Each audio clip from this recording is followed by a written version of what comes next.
Boa tarde a todos, queridos amigos e colegas de profissão, né, que nos escutam e nos veem hoje neste evento.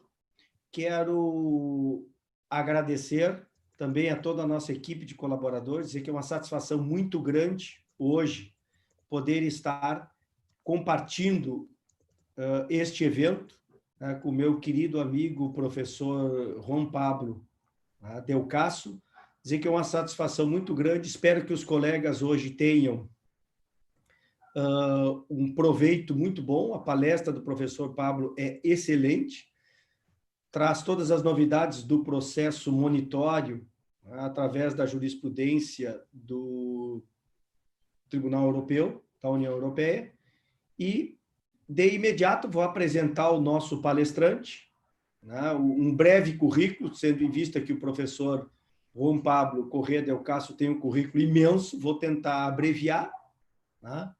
O professor Juan Pablo Correa Del Casso é mestre e doutor pela Universidade de Barcelona, é professor associado da Universidade de Toulouse I, é professor associado de Direito Processual Civil e Penal da Universidade de Barcelona, é professor visitante da Faculdade de Direito da Universidade Paris Dauphine, é professor visitante da Faculdade de Direito de Cúcuta, na Colômbia, é membro do Instituto de Direito Privado da Universidade de Toulouse I, é conferencista internacional, autor de vários artigos em diversos países.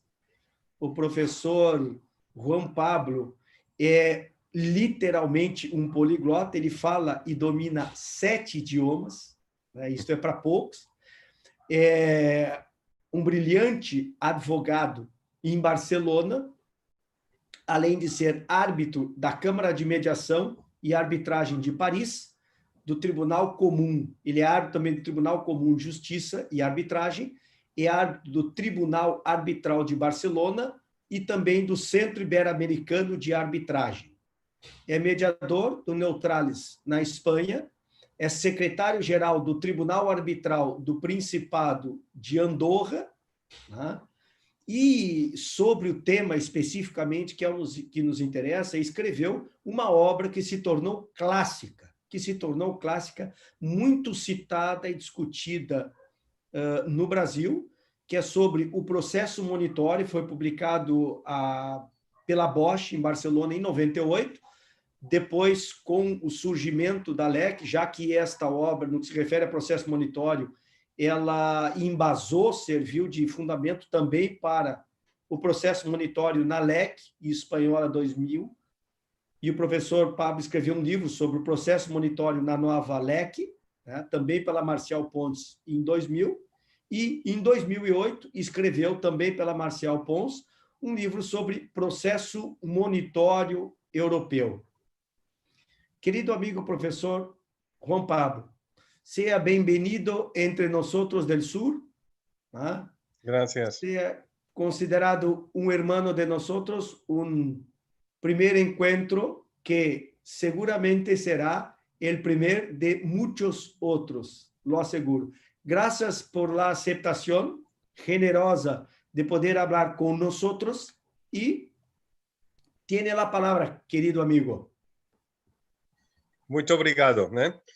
Intentaré hablar despacio, cosa difícil para los españoles, ¿verdad? Porque ya sabemos que tenemos tendencia a hablar muy rápido. Pero estoy muy contento porque veo que entiendo muy bien el brasileiro cuando lo ha hablado, posiblemente por la calidad de mi buen amigo, que es un gran conferenciante, y esto hace que lo haya entendido muy bien. Y en cualquier caso sí que es verdad que entiendo mejor el brasileiro que el portugués de Portugal. Así que ya me explicaréis el porqué, pero el caso es que me ha sido muy fácil el poder entender esta presentación, sin duda muy, muy generosa, y que agradezco también de corazón. Es un placer poderme dirigir, por tanto, a mis compañeros brasileños y espero que esta conferencia pues sirva de reflexión para nuestra profesión. Pues miren, verán, como ha comentado el profesor Guimaraes, claro, me ha preocupado eso de que mi obra ya sea un clásico. Mala noticia, porque quiere decir que los años pasan, especialmente de cuando él estaba también aquí haciendo sus estudios de Derecho Procesal en Barcelona, ¿verdad? Pero efectivamente, yo en su día no podía, sinceramente no podía imaginarme lo que acabaría sucediendo con el derecho, con el proceso monitorio en Europa. Porque, bueno, lo ha dicho el profesor Darcy, el gran procesalista Chiovenda, decía que, bueno, que el proceso monitorio pues era como una intimación, ¿verdad? Una forma de empezar un proceso, un requerimiento al deudor. Yo creo que quien mejor estudió el derecho, el proceso monitorio en Europa fue sin duda el profesor Calamandrei, que bueno, vino a dar dos mensajes básicos, el profesor Calamandrei. La primera nos dijo que el proceso monitorio había nacido basándose en otros estudios, porque Calamandrei no fue el que profundizó más en la historia del proceso monitorio, pero sí que basándose en otros estudios, llegó a la conclusión de que el proceso monitorio había nacido en Italia y había nacido en su forma pura. Pura significaba que no había documento. No, sinceramente, pues en aquella época, en la Alta Edad Media italiana, frente al Solemnis Ordo Judiciarius, del cual ya habrán oído hablar, pues frente a esa la lentitud de ese proceso, comparecía el deudor y decía, mire usted, a mí me deben pues tanto dinero o tantos sacos de trigos, podría ser un bien fungible. Y el juez, en base a esa afirmación no probada perdón, hacéis el deudor, me refería al acreedor, el juez, en base a esa afirmación no probada del acreedor, pues requería de pago al deudor, que entonces tenía la posibilidad, esa triple posibilidad que ustedes ya conocen, de pagar la deuda, en cuyo caso se acababa el proceso, de oponerse, en cuyo caso se iniciaba un proceso contencioso normal y corriente, un ordinario, o bien de guardar silencio. Y ahí venía la revolución, la gran novedad del proceso monitorio. O sea, la gracia del proceso monitorio, por supuesto, es que pague el deudor, eso no cabe la menor duda. Pero la gracia estaba en que nos ahorrábamos, o el juez se ahorraba ese solemnis ordio judiciario, se ahorraba ese proceso largo y tedioso, porque si el deudor no decía nada, guardaba silencio, estábamos ante un juicio en rebeldía, pero un juicio en rebeldía donde el silencio le acusaba directamente, como dijo muy bien el profesor Perrot en Francia. Es decir, que esa es la gran novedad, ¿no? Que realmente era una rebeldía donde el silencio acusaba directamente al deudor porque se le había advertido, se le había dicho, oiga, si usted no paga y no se opone, se entiende que con su silencio le está dando la razón al acreedor. Y ese era el proceso monitorio tal como nació en Italia, puro, es decir, sin documento. El juez se creía lo que decía el acreedor. Luego los italianos, ya se sabe que son excelentes vendedores y excelentes comerciantes, fueron expandiendo ese proceso monitorio por el resto de Europa. Y allí vino un poco esas paradojas de la historia, ¿verdad? Que cuando lo exportan a los países germanos, a lo que es actualmente la República Federal de Alemania, Austria, esos países se quedan con la idea del proceso monitorio italiano en su estado puro, por eso Calamandrei lo llamaba puro. Esos países se quedan con esa idea de que el proceso monitorio tiene que ser efectivamente puro, no hace falta documento, porque la base de todo era, ¿para qué queremos un documento? Si al fin y al cabo lo que diga el acreedor tiene un valor relativo, no tiene ningún valor. Tampoco tiene más valor una factura. Lo que tiene valor, lo que realmente hace que esa palabra del acreedor tenga valor, es precisamente el silencio del deudor. Que yo tenga una factura, da igual. Si al fin y al cabo el deudor, si yo digo que me deben 100 euros y el deudor no dice nada, se calla, me está dando la razón, ¿verdad? Pues ¿qué más da que haya una factura o que simplemente no lo haya y el acreedor diga que se le debe? No importa. Entonces los alemanes y los austríacos se quedaron con esa idea del proceso italiano, inicialmente del proceso monitorio italiano puro, nacido en la Edad Media.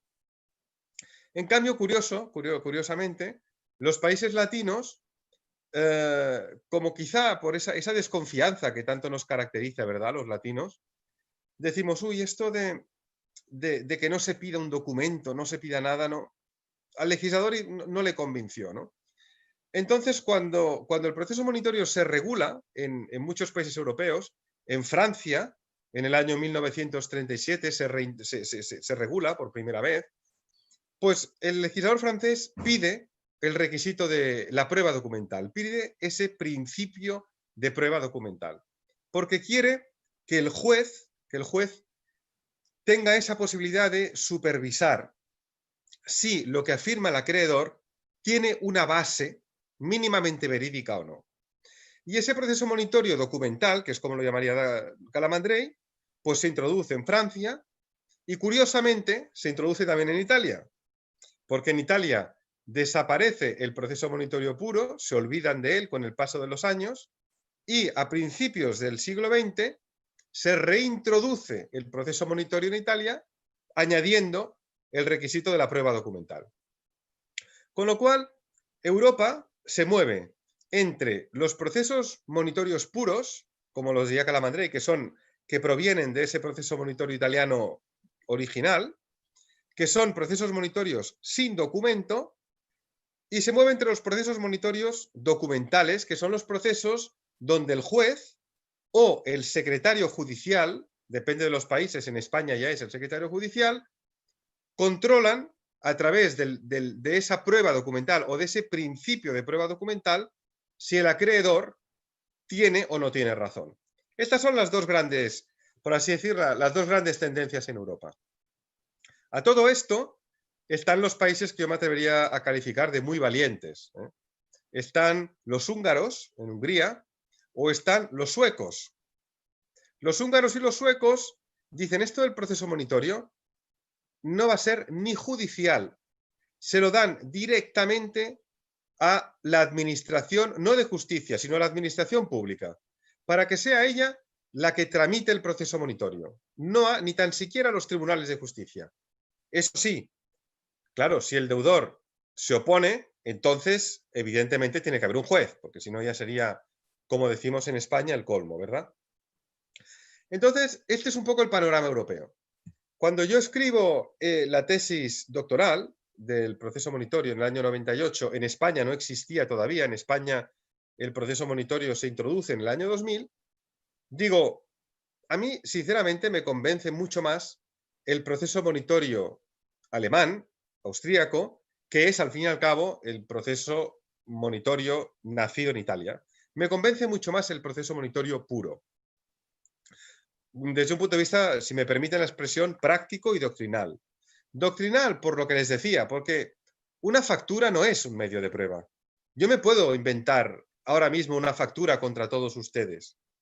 Yo puedo decir que el profesor Guimarães me debe 1 millón de euros y enviarle una factura, pero eso no vale nada. Eso es mi afirmación. Luego habrá que demostrar que tengo razón y que ese 1 millón de euros se soportan algo. Y para eso está el proceso, el principio de contradictorio, el derecho de defensa que ustedes ya conocen. Claro, pero piensas, entonces, si el documento, ese principio de prueba no vale nada, ¿por qué no nos hemos de creer al acreedor sin nada, sin ningún tipo de prueba? Al fin y al cabo, si el deudor se opone, volvemos a estar en el punto inicial, ¿no? Tendrá el acreedor que demostrar lo que dice, el deudor tendrá que demostrar lo que dice, por lo tanto, el derecho de defensa está garantizado.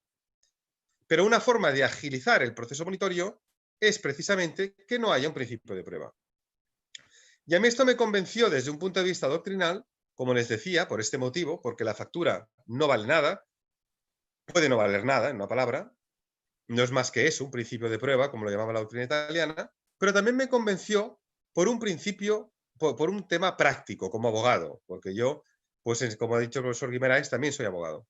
Y me convenció porque en Alemania, por ejemplo, el proceso monitorio ya desde finales del siglo pasado está casi se puede decir en un 90 y pico %, enteramente automatizado, informatizado.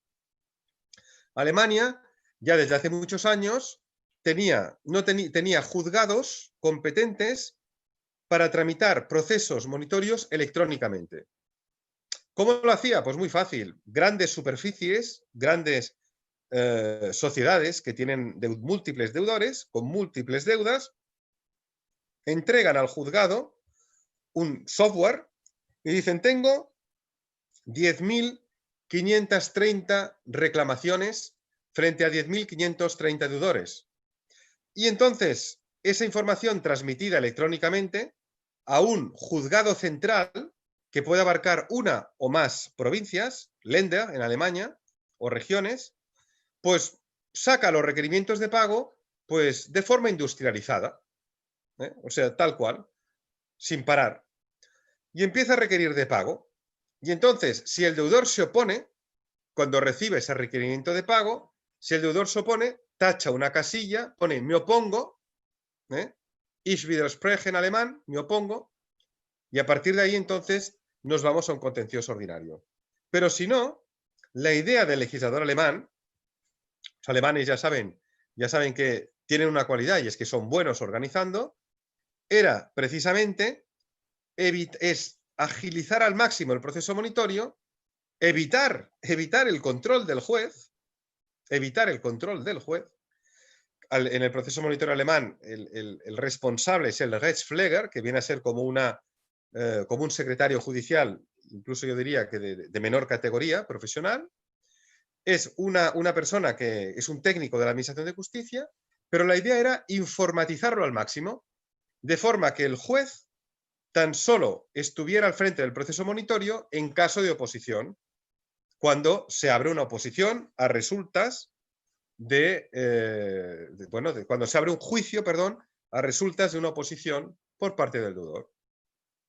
Esa idea del proceso monitorio alemán, que la copian sin ir más lejos en Austria, que en Austria también lo tienen muy informatizado. Portugal tiene un proceso monitorio similar al alemán, pero creo que no tan bien informatizado. Y Grecia también se inspira del proceso monitorio alemán. Bien, pues esa idea del proceso monitorio alemán seduce enormemente al legislador europeo en el año 2006, cuando crea el Reglamento Europeo del Proceso Monitorio Europeo. Y ahora me dirán, ¿y qué es el Proceso Monitorio Europeo? Pues muy sencillo. Hasta que nace el reglamento del Proceso Monitorio Europeo, claro, si yo tenía una deuda que reclamar en Francia por el proceso monitorio, una factura impagada en Francia, cogía el teléfono, llamaba a un compañero francés, cher collègue, ¿puede usted interponer un proceso monitorio francés contra un deudor francés? Ningún problema.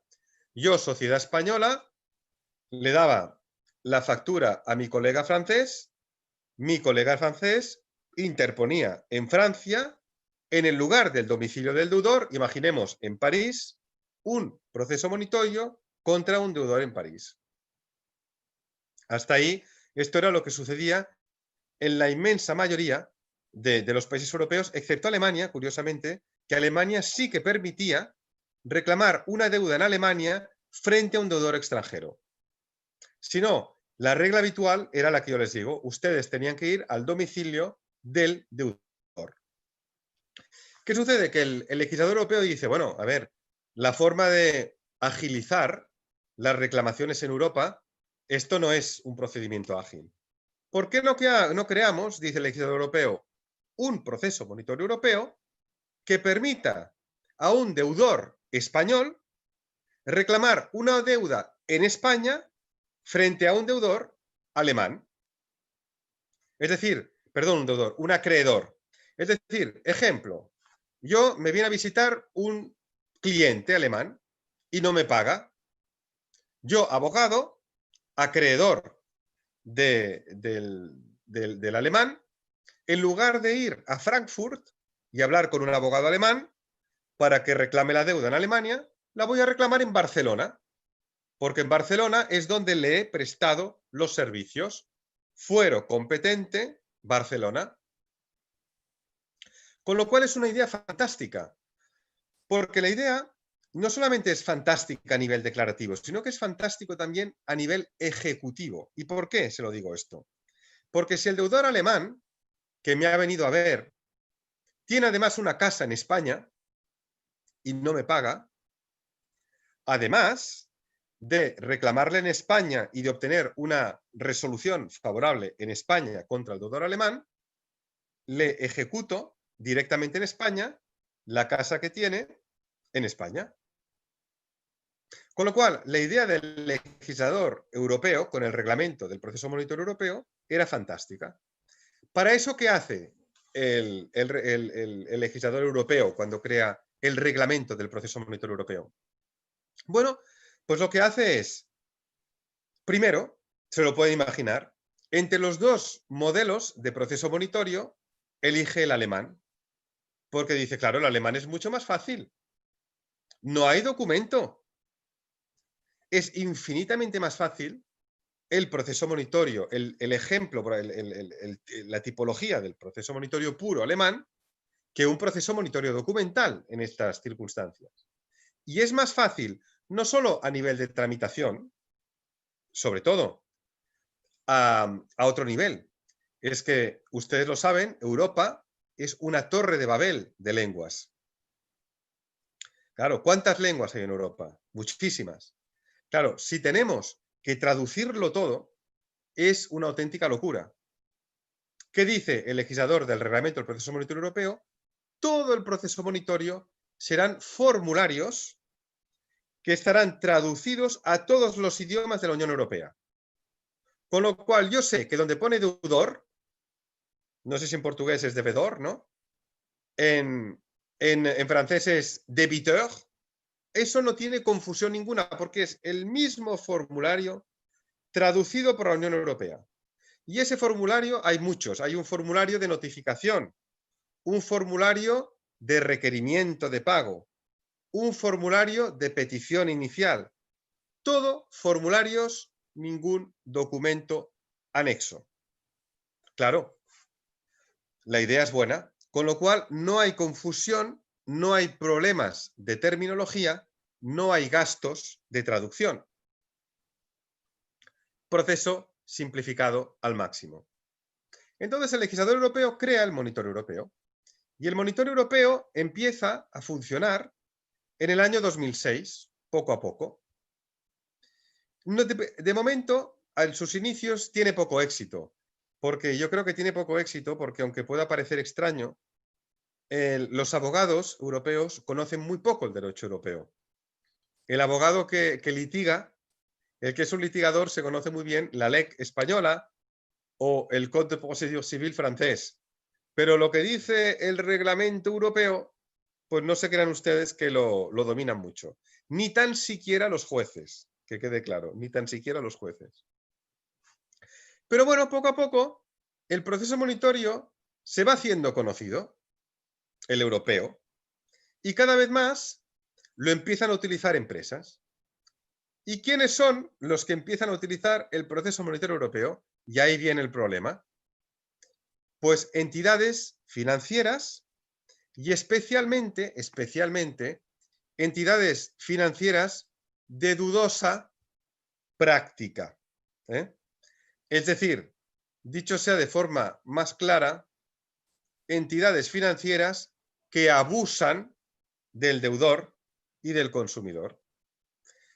Les ponen intereses del 26% de demora, cargos abusivos, y dicen, estas empresas dicen, ostras, hemos encontrado la solución.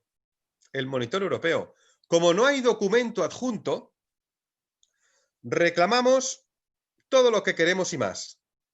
El principal, intereses moratorios elevadísimos, abusivos, y esto se hace especialmente, podríamos decir, acuciante, especialmente grave en los últimos años, que han sido años, como ustedes saben, de severa crisis económica, donde ha habido consumidores que se han sobreendeudado que han contratado hipotecas abusivas frente a bancos o que simplemente han contratado créditos abusivos frente a este tipo de empresas, que ofrecen créditos mágicos que, como ustedes saben, de mágicos no tienen nada.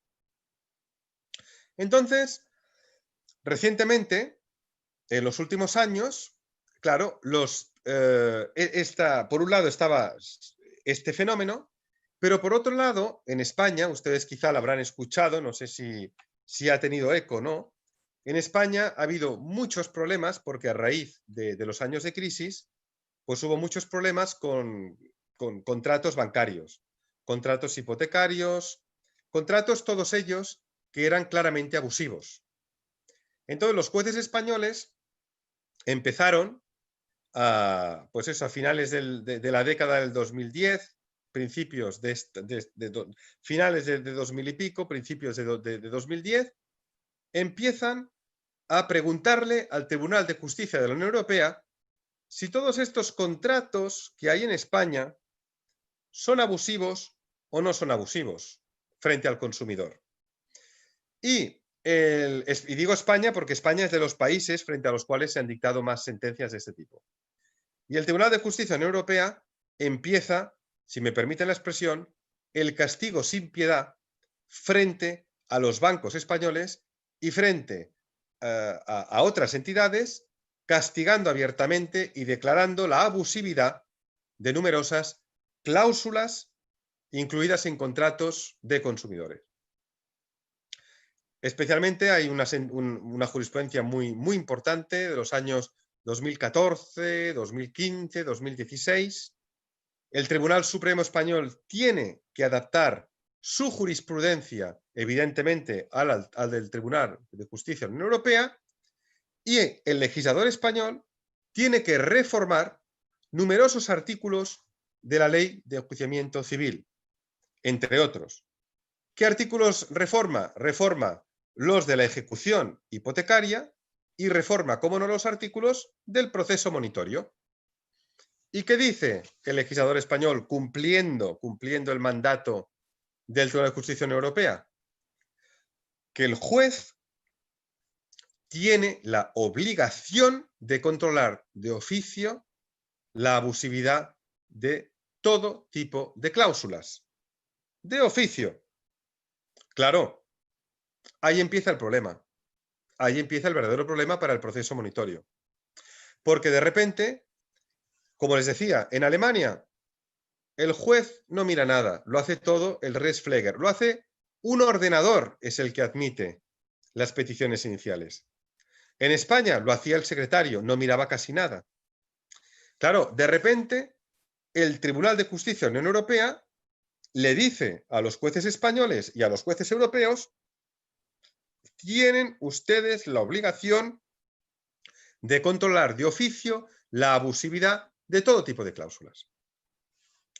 Cuando empieza, si me permiten la expresión, el acoso y derribo de la justicia europea hacia, se puede decir, estas prácticas abusivas, y que los jueces españoles empiezan a controlar en el proceso monitorio español la abusividad de las cláusulas, muchas entidades se refugian en el monitorio europeo.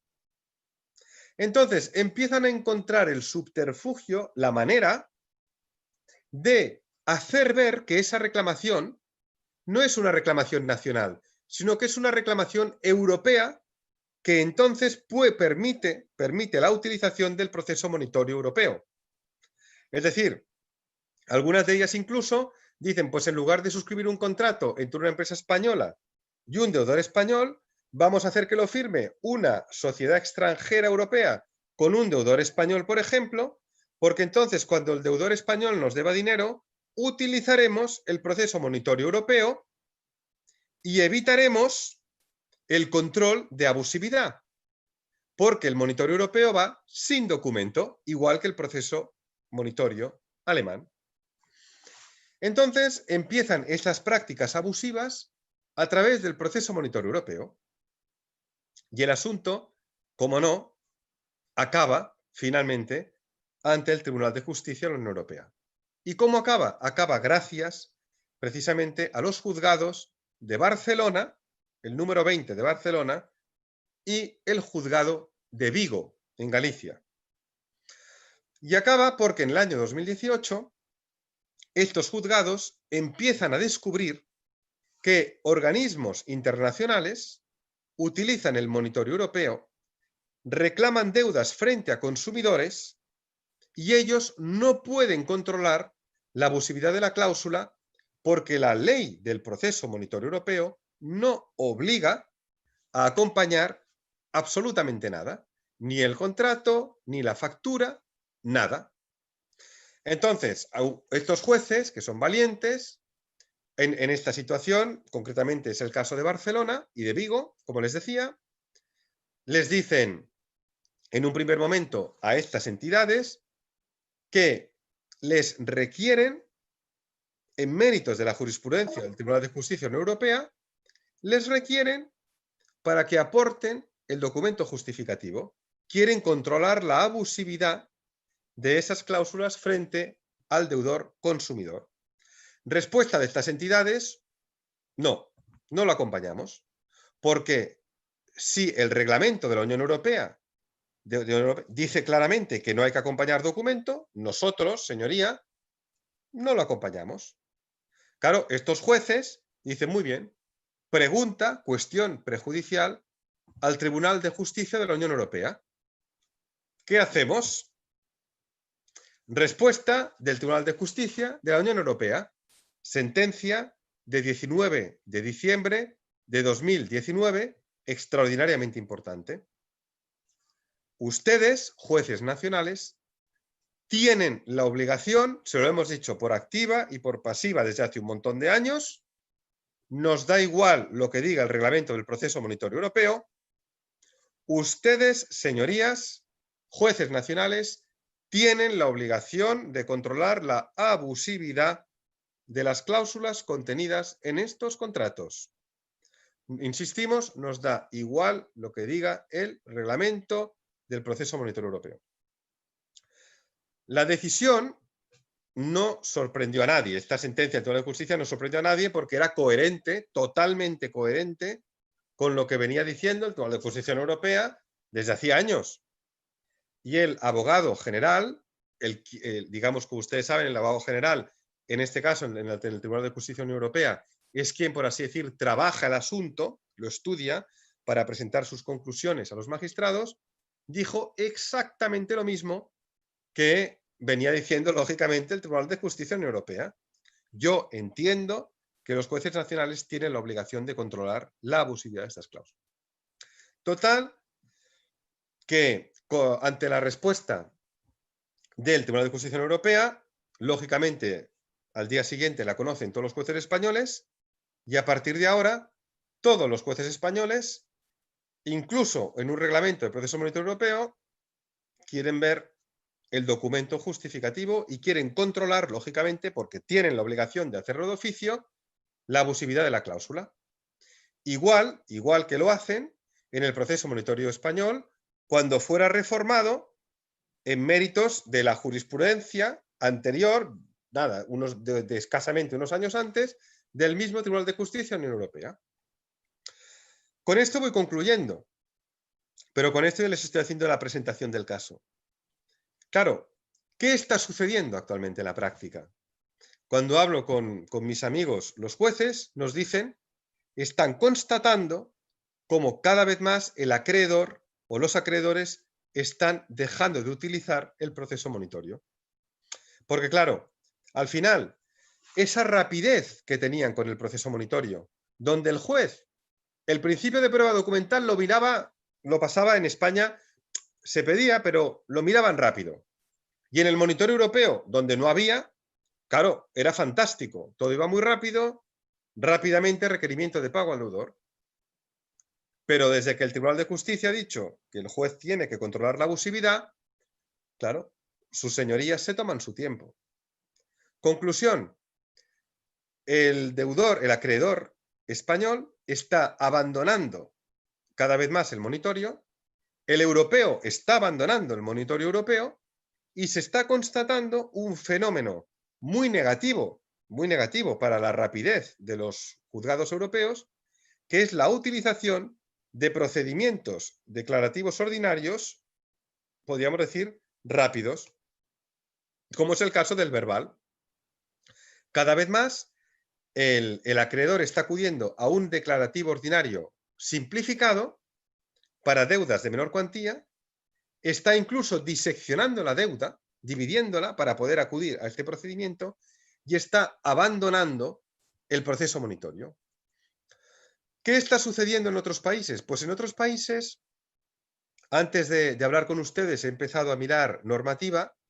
He visto que en Alemania también se ha modificado la ZPO, la Ley de Enjuiciamiento Civil alemana, para exigirle al juez que examine el control de abusividad de los intereses. La ley alemana solo habla de los intereses, no habla de otro tipo de cláusulas. Por lo tanto, la ley alemana, me lo van a permitir, bajo ese punto de vista, no cumple en su totalidad con lo que dice la jurisprudencia del Tribunal de Justicia de la Unión Europea, que exige el control de cualquier cláusula abusiva.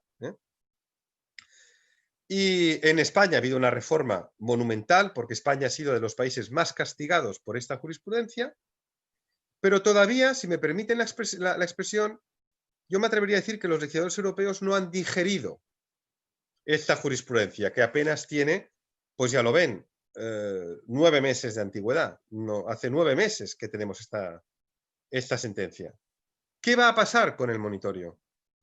Claro, y aquí vuelvo con lo que les decía en un principio. Yo que defendía, y lo reconozco, yo que defendía tanto el proceso monitorio europeo, el puro y por tanto el europeo, porque entendía, como entiendo, que a nivel doctrinal es un proceso, es técnicamente el mejor y el más rápido. ¿Qué va a pasar a partir de ahora? ¿Van a tener los jueces?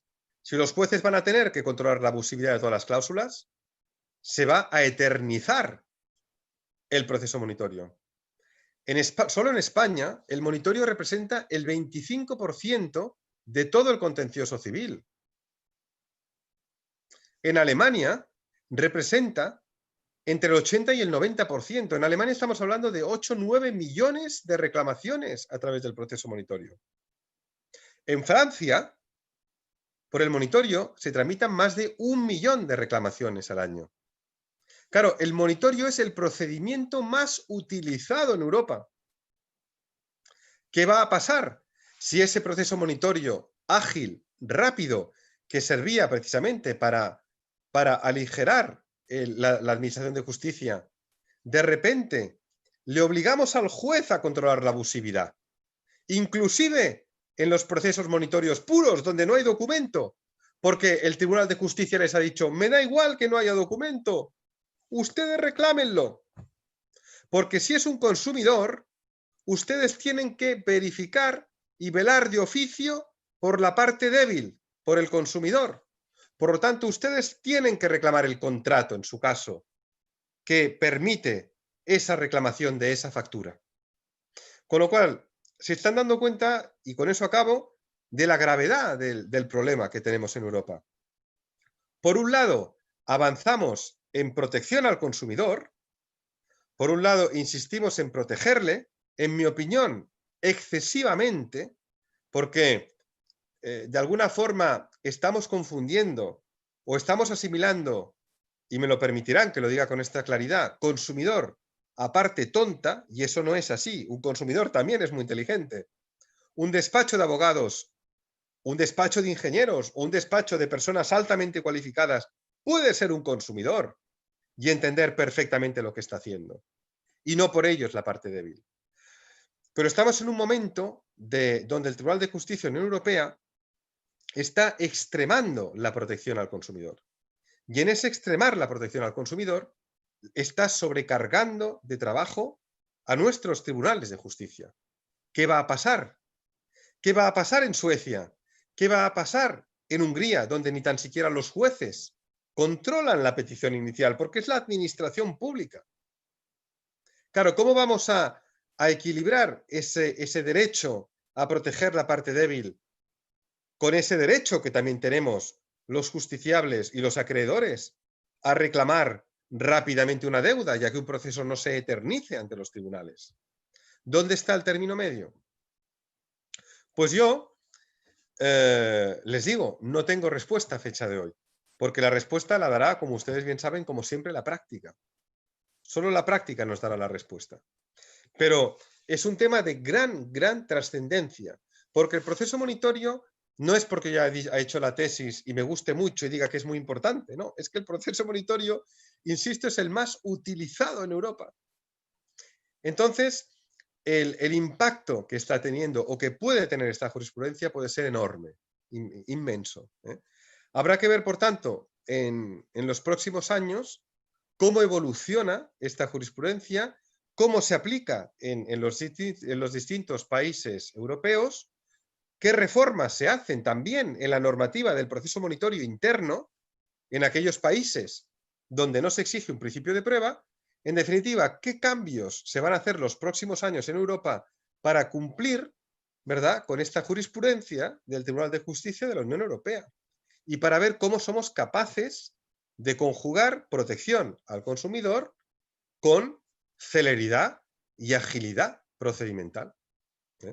Así que nada, no me extiendo más, pero como ven es un tema que podríamos decir es de gran trascendencia práctica y que solo el tiempo nos dirá cómo acaba. Muchísimas gracias y quedo abierto a todas las preguntas que me quieran hacer.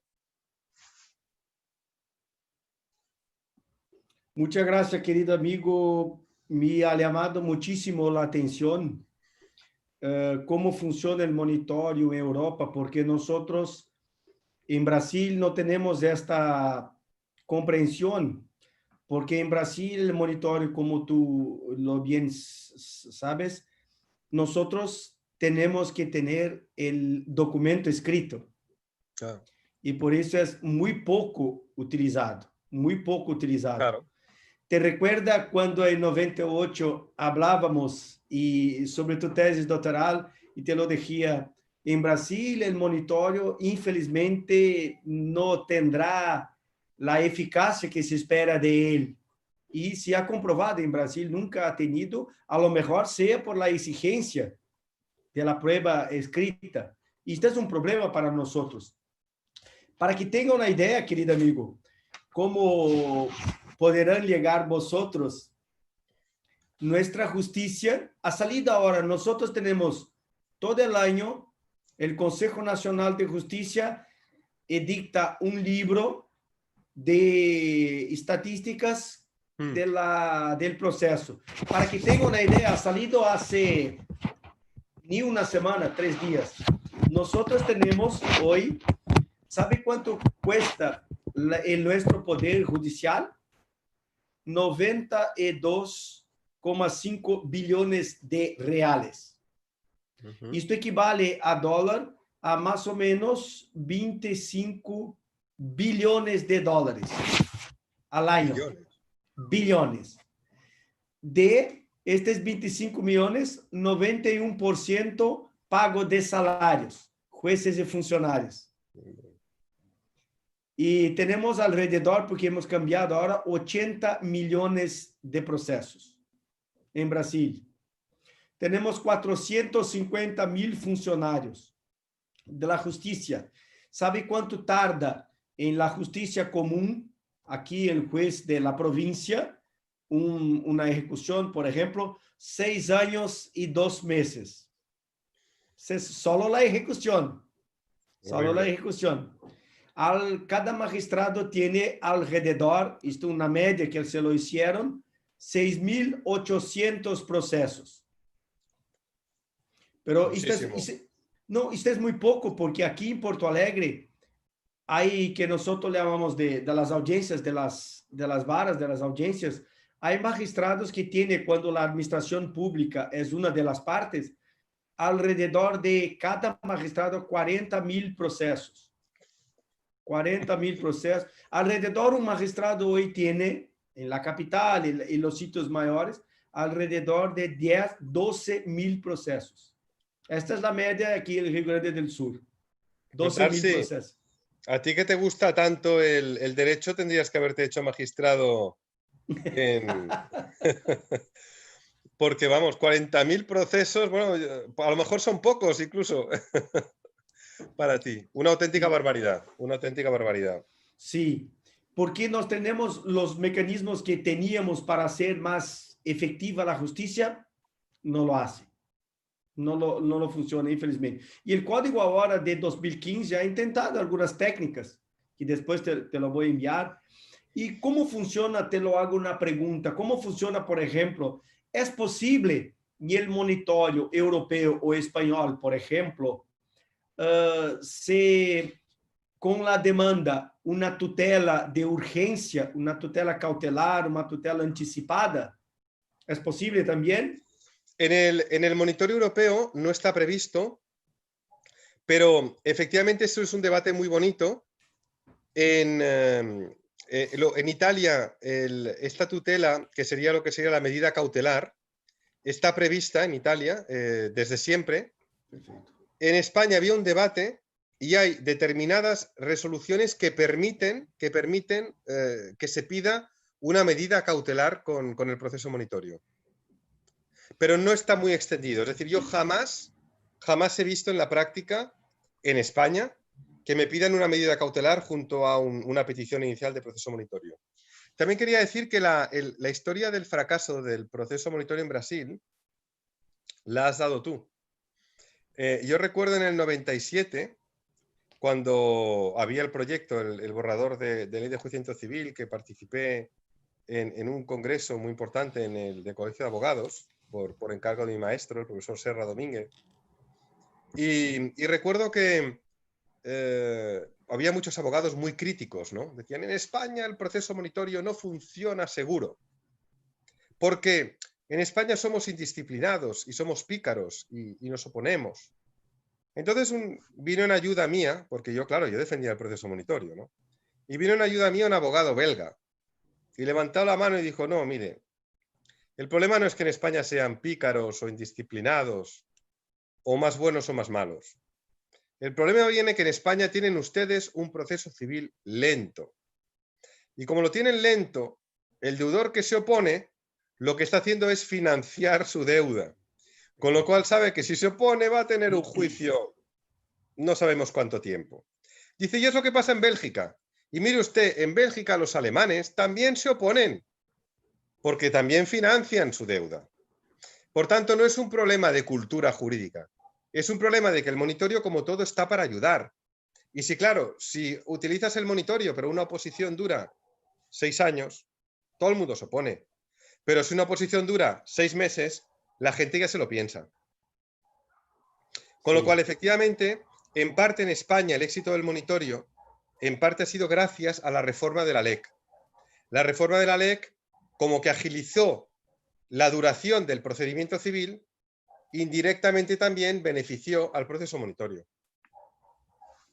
Porque, claro, las oposiciones han durado mucho menos de lo que duraban con la antigua LEC.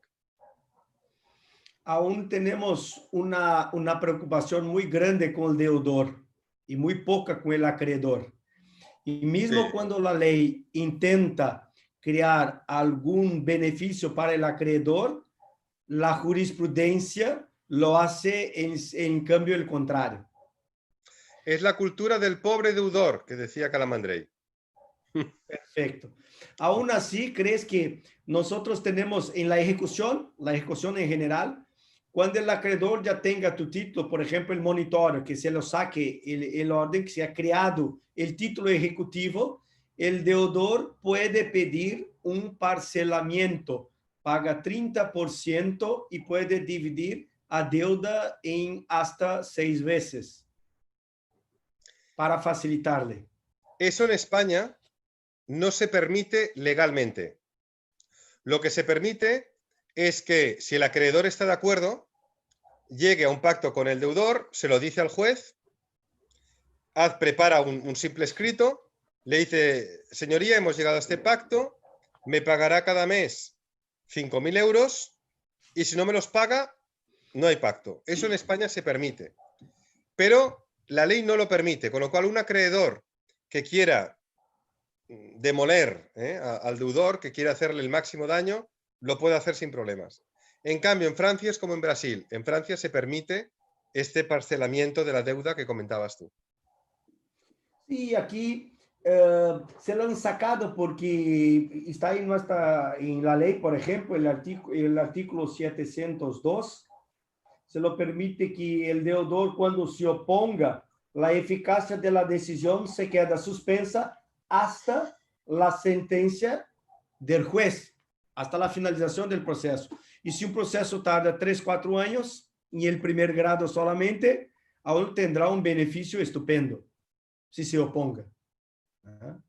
Sí, sí, está bien. Lo que le dice que venda, la invitación aún sigue siendo un gran problema para nosotros. Vamos a mirar si hay alguna pregunta para usted. Vamos a mirar si hay alguna pregunta. Déjame mirar. Yo no consigo acompañar de YouTube. En YouTube, ¿hay alguna pregunta? ¿Alguna pregunta, Sueli? Humberto, tem alguma pergunta lá no YouTube? Porque se está haciendo conjunto, se lo hace por aquí y también por YouTube. Yo miro el chat, pero no sé ver preguntas. Veo... Aquí no, pero a veces puede salir por el YouTube. Y ahí ellos se quedan monitorando. ¿Tem alguma pergunta, Suelen? Vamos esperar um pouquinho para ver se tem alguma pergunta. Tá, estão verificando.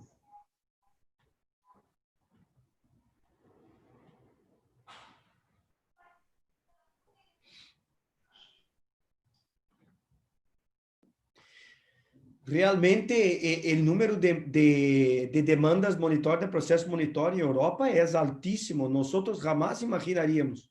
Jamás. Jamás. Bueno, es que el secreto precisamente por eso yo lo defendí tanto. El proceso monitorio es el uso es, cuando el proceso monitorio es puro, no documental, el uso es extraordinario. Yo recuerdo, les hablo del 98, que es cuando yo lo vi en Alemania. Claro, grandes almacenes, imaginaros pues lo que sería en España el Corte Inglés o Kaufhof en Alemania. Claro, si tenían, imaginemos, Kaufhof, Múnich, 10.531 deudores, una nevera impagada, un abrigo impagado, crédito, pues tenían un software compatible con el juzgado, enviaban la información al juzgado central y el juzgado central sacaba requerimientos de pago, bueno, pues como si fuera una imprenta de, si me permite la expresión, de panfletos de propaganda, uno tras otro, cada segundo, todo automatizado. Lo envían al deudor, le dicen, mire, si usted se tiene que oponer, marca una cruz y lo envía en un plazo de tantos días.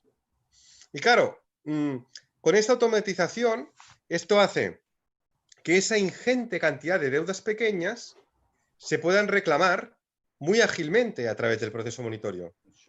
Pero claro, el secreto luego está en que... Bueno, sin agobiar veces, el Poder Judicial. Y sin agobiar el Poder Judicial. Claro, luego si el deudor se opone y el juicio va rápido y le condenan en costas merecidamente y contundentemente, él se lo piensa y dice, hombre, pues por 200 euros, pues mejor pagar y olvidarme, ¿no? Entonces, claro, ese es el secreto, ese ha sido el gran secreto del proceso monitorio. Luego, claro, luego está el problema que apuntabas de la ejecución. En España está mejorando mucho gracias también a la informatización, porque actualmente los bancos están conectados a una plataforma. Entonces, cuando el juzgado lanza una orden de embargo, automáticamente en menos de 24 horas todos los bancos responden. Y dicen, aquí este señor tiene una cuenta corriente embargada. La informatización está ayudando mucho al embargo. Y por tanto a la ejecución. Aquí también. Sí. Aquí ahora tenemos con inteligencia artificial los tribunales que se lo hacen. Antes todo eso era hecho por personas. Ahora se interpone, por ejemplo, una cuestión fiscal y tenemos lo que llamamos una CDA, un título, y se le interpone la demanda, el sistema de inteligencia artificial lee el documento, identifica si hay prescripción o decadencia, hace el cálculo, actualiza, Muy bien. remite directamente, el sistema va al banco, saca el dinero, pasa para la cuenta del juzgado en menos de un segundo. Menos de un segundo, el dinero ya está en la cuenta. Interpuesta la demanda, menos de un segundo ya está. Y esto ahora se está para casi todas los tribunales de las provincias de Brasil. Esto ya está, ahora la inteligencia artificial está andando muchísimo. Claro, te lo imagina, para los juzgados también. Hay juzgados, para que tengan una idea, los juzgados de familia, el Tribunal de Justicia aquí del Rio Grande do Sul, un juzgado de familia, puesto para, en una sesión, casi 1090 procesos. ¿Te lo crees? 1090 apelaciones, agravios y todo en una sesión. De 9 hasta la 1. Y ahora te lo crees con inteligencia artificial en Tribunal de Justicia de Minas Gerais hace 1 año y medio, cuando empezó, 200 juzgamientos, 200 apelaciones juzgadas en menos de 1 minuto, con probabilidad de errores 0,0001 con probabilidad de error. Ya se está aplicando ahora aquí en Brasil. Las personas que trabajaban en el Tribunal de Justicia de Minas Gerais también, que hacían todo este trabajo de sacar, mirar al banco, ¿sabes? Se ha cerrado porque el sistema de software lo hace todo indistintamente. Pero aún así tarda muchísimo. Querido amigo, no quiero más molestarte, creo que no hay más preguntas, porque la exposición fue... Humberto, tem alguma, Humberto? Confirma, não há perguntas no YouTube e nem nessa plataforma Zoom. Perfecto. Delante de la claridad y de la objetividad con quien ha hablado para nosotros, a brindarnos con tu conferencia, no, las personas seguramente lo han comprendido muchísimo, muchísimo bien. Gracias, espero que sea así, que no sea al revés, que no hayan hecho preguntas porque no hayan entendido nada. No, pero me dijeron aquí en WhatsApp los amigos que como habla despacio y habla muy claro, no habla como un andaluz, con andaluz es un poco más complicado, pero lo habla muy bien y se puede comprender. Gracias por todo, por la información para nosotros, que es muy importante, muy valiosa, y por haber tomado tu tiempo para que pueda explicarnos un poco el proceso migratorio en Europa ahora. Es un programa muy, muy complicado que nos hemos puesto al día gracias a tu amable aceptación a nuestra invitación para que pudiera, ¿no?, nos brindar con una estupenda conferencia, querido amigo. Ojalá podamos elegir otro tema dentro de un rato para esclarecernos un poco más delante de tu brillante conocimiento, ¿no?, del derecho europeo, del derecho español en general. Gracias por todo, querido amigo, y espero hasta pronto que podamos vernos personalmente para disfrutar de un buen vino. Yo quería, pues muchísimas gracias, eso espero también. Ojalá sea en España o en Brasil, que tengamos ocasión de hacerlo y que superemos entre todos esta pandemia, ¿verdad? Pero, por supuesto, quería también agradecer el honor que me has brindado de poder hablar a todos los compañeros brasileños, y quedo a vuestra entera disposición para hablar de cualquier otro tema que sea de interés y para enriquecernos mutuamente. Gracias por todo entonces, querido amigo. Gracias a vosotros, un abrazo fuerte. Gracias. Hasta pronto. Hasta pronto. Bem, eu acho que aqui nós encerramos a nossa webinar sobre futuro do processo monitório. Espero que todos tenham gostado.